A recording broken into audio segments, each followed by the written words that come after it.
Hello everyone, my name is Simran Chaudhary and welcome to all about agriculture.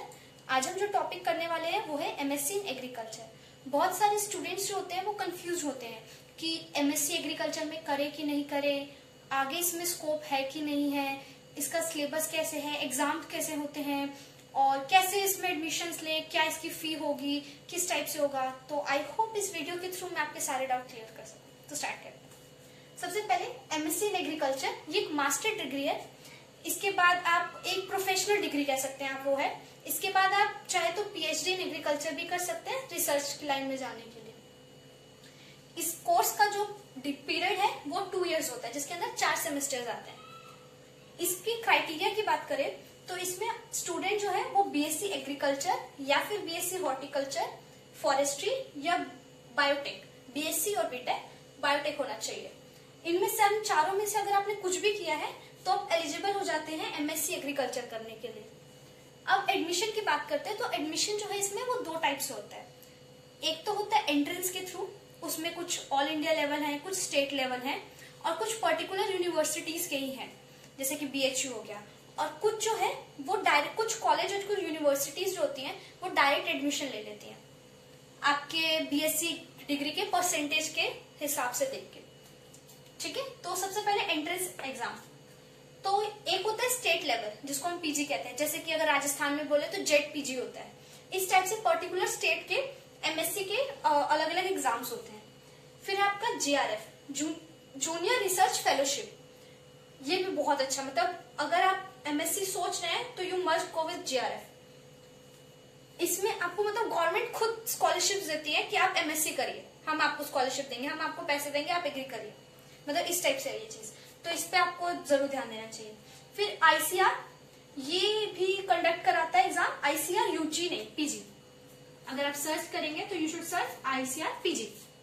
Then आपका आता है CEAT, common entrance test, ये भी all India level पे होता है। और पैट, प्री एग्रीकल्चर टेस्ट, ये स्टेट के हिसाब से होता है, पर्टिकुलर स्टेट का अपना पर्टिकुलर पैट एग्जाम होता है। डायरेक्ट तो कुछ यूनिवर्सिटी और बताया मैंने, जैसे कुछ यूनिवर्सिटीज हैं, कॉलेज हैं, मोस्टली इसमें प्राइवेट आता है, जैसे एलपी हो गया, मिटी हो गया, जो कि आपको डायरेक्ट एडमिशन देता है आपके बीएससी के मार्क्स के हिसाब से। अब ये एंट्रेंस एग्जाम है तो इसका कुछ सिलेबस होगा। तो ये जो 10 सब्जेक्ट्स है मोस्टली यही सिलेबस में आते हैं, मतलब यही एग्जाम में आते हैं। लेकिन किस तरीके से आते हैं, जैसे बीएचयू है, बीएचयू का जो एंट्रेंस होता है वो एमएससी के लिए वो 120 मार्क्स का होता है। और ये कितने सब्जेक्ट है टोटल? 10। तो पर सब्जेक्ट से आपके 12 क्वेश्चन आएंगे, ऐसा अप्रोक्सीमेट ले लीजिए। तो इस टाइप से 10 आते हैं 120 मार्क्स के आपके एग्जाम के लिए, 120 क्वेश्चंस के लिए सब, तो मार्क्स के लिए। अब इसमें सब सिलेबस की बात करें तो आता है आपका agronomy, animal husbandry, agriculture entomology, agriculture economics, agriculture botany, plant pathology, agriculture chemistry, dairy science, horticulture and soil science. ये सिलेबस है ये आपका। और आईसीआर जैसे कुछ एग्जाम्स हैं, उसमें क्या होता है, जैसे मैंने आपका बीएचयू का बताया ना, कि उसमें होता है कि आपके 10 के 10 आएंगे और अप्रोक्सीमेटली हर एक सब्जेक्ट से 12 क्वेश्चन होते हैं। वही कुछ एग्जाम है उसमें क्या होता है, आपको ये 10 ऑप्शन दिए जाएंगे कोड के तौर पे, उसमें से आपको 1 या 2 इस टाइप से सब्जेक्ट सेलेक्ट करना होगा। जैसे एग्री का कोड ए होगा, मतलब एग्रोनॉमी का, एलिमेंट्री का कोड बी होगा, इस टाइप से आपको कोड्स दे देंगे और फिर आपको उससे सब्जेक्ट सेलेक्ट करना होता है 2 टाइप का। तो इसलिए आप जो भी स्टेट का, चाहे ऑल इंडिया लेवल या कोई भी इनमें से एग्जाम दे रहे हैं, मतलब की साइट से दे रहे हैं, तो आप उसकी साइट पे जाइएगा और पहले ये चेक कर लीजिएगा कि उसके एग्जाम सिलेबस का पैटर्न क्या है। सब्जेक्ट्स तो यही होंगे, लेकिन आपको कैसे करना है, 2 subject particular out of that 10 select करना है या 10 के 10 आएंगे जैसे बीएचयू में आता है उस टाइप से। तो आप ये चीज ध्यान दे दीजिएगा। फिर आगे आप बात करते हैं, ये तो हो गया आपका कि क्या है डिग्री, कैसे होता है एडमिशन, कैसे होता है, उसका सिलेबस क्या है।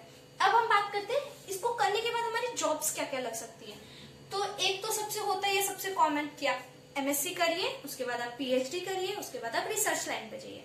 लेकिन इसके अलावा क्या क्या है, तो आप एग्रीकल्चर ऑफिसर की जॉब कर सकते हैं, एग्रीकल्चर लोन ऑफिसर, ये बैंक्स वगैरह में मेनली हो गया।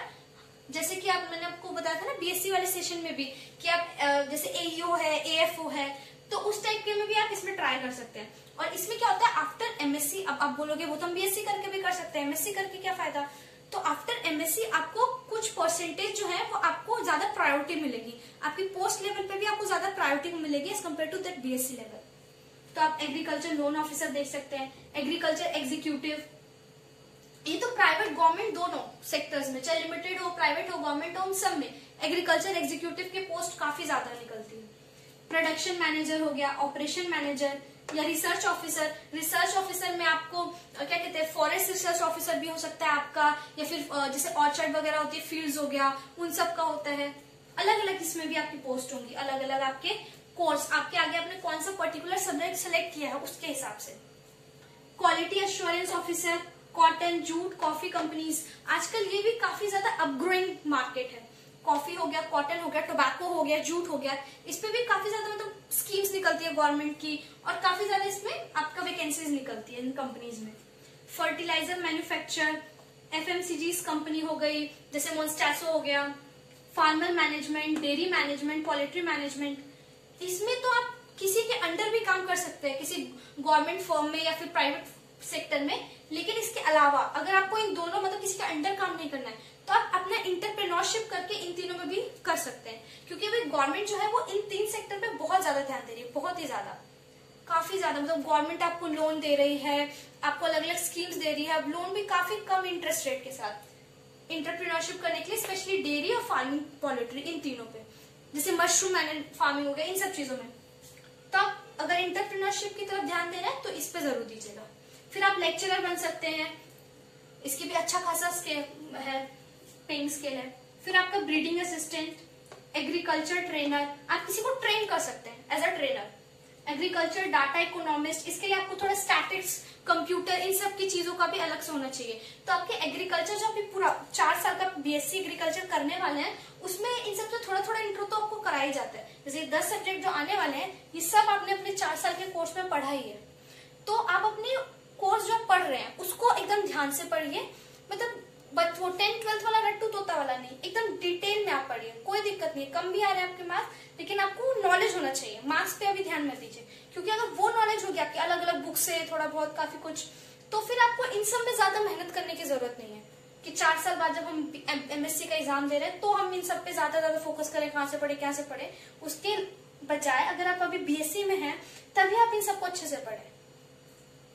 बाकी हम तो हेल्प कर ही रहे हैं अपने चैनल पे सारे कोर्स, इन सब सब्जेक्ट्स के कोर्स लाके, बाकी आप अपने आप भी थोड़ा कीजिए। फिर हम कहाँ पे थे, agriculture data economist, marketing executive, agronomist, consultant और प्रोजेक्ट मैनेजर।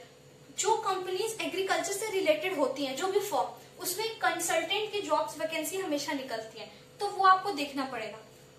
प्रोजेक्ट मैनेजर और सैलरी की बात करें तो जैसे प्राइवेट में, गवर्नमेंट में, कोई भी सेक्टर हो, उसमें पर्टिकुलर पोस्ट के हिसाब से पर्टिकुलर सैलरी फिक्स्ड है। लेकिन अब अगर हम एवरेज देखें तो 50,000 से लेके 2 लाख पर मंथ का सैलरी होता है। अब आपके पोस्ट के हिसाब से वो वेरी आउट करेगा, बट अप्रोक्सीमेटली 50,000 to 2 lakhs। बाकी अभी तो इतना ही था। बाकी थैंक्स फॉर वॉचिंग। और अगर आपको कुछ भी जानना हो, जैसे जीआरएफ के बारे में या फिर आईसीआर या पीएचयू का एंट्रेंस कैसे होता है, तो हमें कमेंट जरूर कीजिएगा, हम उसके बाद उस पर वीडियोस बनाएंगे। Thanks for watching.